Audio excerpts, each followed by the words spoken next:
None of us were born looking in the mirror at our afros like this and thinking, oh, she needs a silk press. No, someone taught us that. The problem is it gets confusing. So many times now a black woman will look in the mirror and see their reflection and they'll look like this. And maybe they haven't got their wig on, they haven't got their braids done, their appointment to get their weave is next week. And they look at themselves and they think, oh, not for me. And then we mistake it for our own voices, thinking that it's something that we don't like. That's not true. I used to do the same thing. It's not. It's the echo of someone else's judgment that we have mistaken for truth. So I'm trying to learn how to wear my natural hair untouched. This is how it looked when I woke up. Y'all was talking about all type of moisturizing, gel, this, that. I have product in my hair, dude. The hair is very moisturized, bitch. This is just how the hair look. That's what I don't want to run from anymore. This is what the hair want to do, so I have to let it do what it want to do. I had this discussion one day. Black women, whenever it comes to our natural hair, it seems like you can't just exist. Like, you have to have a goal. You have to be reaching with your hair. When it's just like, why not just exist? Just be a me thing. But I feel like just wearing my hair in its not styled state, just like literally just out like this, especially like having 4C hair, I just feel like it makes me look like, you know, like low effort. Like effortlessness is not something that I should aspire to. But I do think that it's just like the way I'm just conditioned as a black woman. If I didn't sit and style my hair for like a while, I feel like my hair is not done. So I'm really trying to work out of it. Most men do not like curly hair. They like long, loose waves or straight. Curly hair is too big. It's too much. It takes away from your beauty. The hair should be simple and sleek. Big curls and braids don't fit in. We, including myself, as black women, we are so in denial about how wearing weave has such a psychological effect on us and our self-esteem. This is 25 plus years of deprogramming that I'm doing on myself, and it is not easy. It is emotional and physical labor. Yeah, physical labor. And essentially nobody cares. That's just how I want to see it, but I care because I'm so used to showing up in the world looking a certain type of way. I feel like people don't talk about the emotional labor in navigating the politics of beauty. And when I say the politics of beauty, I mean it is so emotionally taxing to see how we have normalized hating ourselves. We praise women who are pushing this narrative that you have to get a wig and change the texture of your hair in order to level up and be with a man that is high value. Social media's virality often rewards unattainable beauty standards for black women. Hey my lovelies, welcome back to my channel. It's Aaliyah Lovely, and today I want to talk to you guys about something very important to me and near to my heart. In this video, I want to talk about what my big chop is teaching me and some unexpected realizations that I've come to. I did not expect my big chop to make me question who I am, but it did. Lately, I've been asking the question, why do we feel so uncomfortable showing up as ourselves as black women? Okay, so in my last video, I talked about how my big chop is more than just a physical thing. It's more of a spiritual thing. But as I have truly embarked on my journey of just wearing my natural hair, I've truly seen that it is a journey of the mind and a journey of the soul. Since I've cut my hair, I've had some days where I've woken up with anxiety, only because I have a routine for myself where I wake up in the morning, I pray, make up my bed, and I head off to the gym. But since I've cut my hair, I've had anxiety about re-entering into spaces that I frequent and how I will be perceived and how I will feel.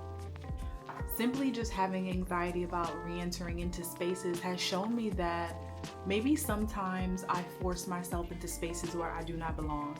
And since I've cut my hair, I've realized that I want to be and go where I am accepted and praised and not just tolerated.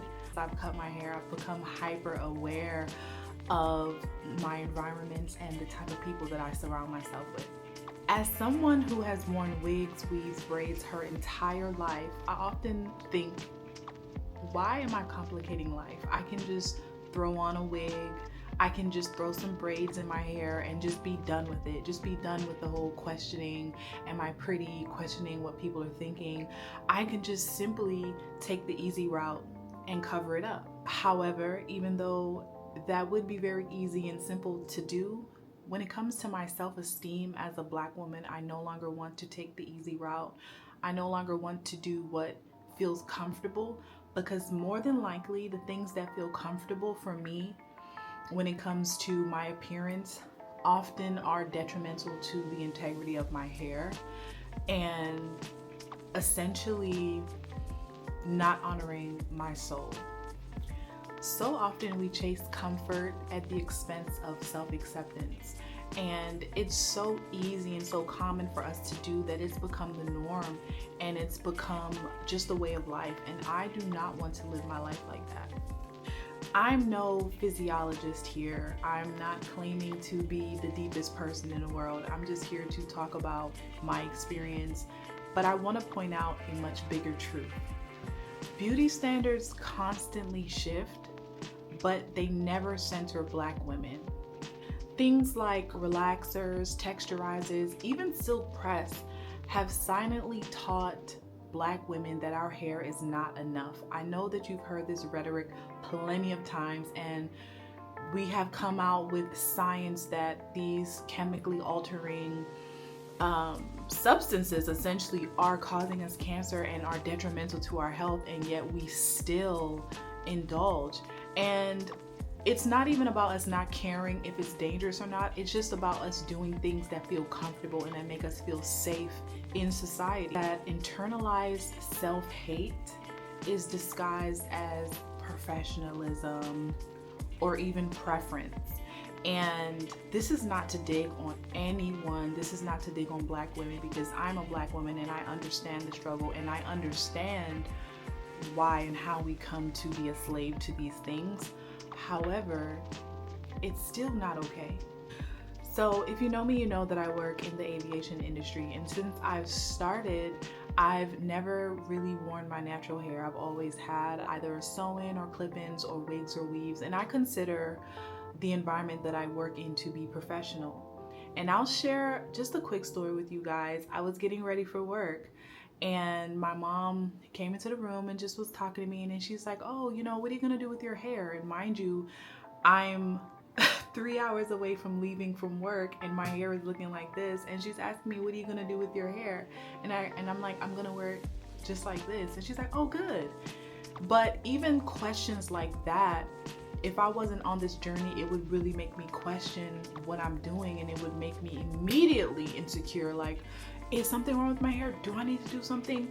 And I'm so sick and tired of living like that. Like, I want to live with the utmost freedom and the utmost confidence in who I am as a Black woman. And we live in such a shallow society where we have all of these people that we pedestalize talking about how we should level up and get a sew-in and level up and get a wig, get a lace front, and do all these things that are the total opposite of how we were born and made to be.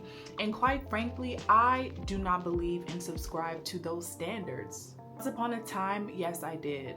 You know, like, I wore the lace fronts and I wore the lace wigs, and I lived in the beauty industry, okay? And it was a toxic environment, to say the least. I think that it's really difficult for Black women to embrace their natural beauty because they don't want to miss out on pretty privilege. And I'm not saying natural hair is not pretty, but that is not the narrative that goes viral when it comes to Black women and the way that we look. I'm not here to hate who I was. More so, I'm here to understand her. I've chosen to give myself grace in this journey. I've chosen to stick it out and see what it is I will get from this transformative way of living, being, and thinking. I'm not here to talk down on Black women at all. This is just something that I'm sharing, you know, in my little corner of YouTube about how we've been programmed to believe that we are not beautiful without all of the add-ons. You know, we are a slave to capitalism essentially because people profit off of our insecurities, and we buy into it every single time.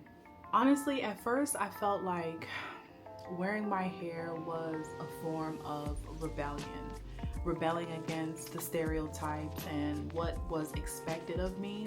But I see my natural hair and wearing it in its state is a returning to home. I want to truly embrace and embody that coming home. So in closing, I want to leave you guys with a few questions. What would happen if you stopped trying to meet beauty standards that were never made for you? What would that look like? What would that feel like? What would that mean for you? Thank you guys so much for watching me rant and talk about my journey, and thank you guys so much for watching me just be reflective of who I am becoming as a Black woman. If you're also learning how to love your natural hair and to just love your natural self, drop some comments down below and let's talk about it. Bye, y'all.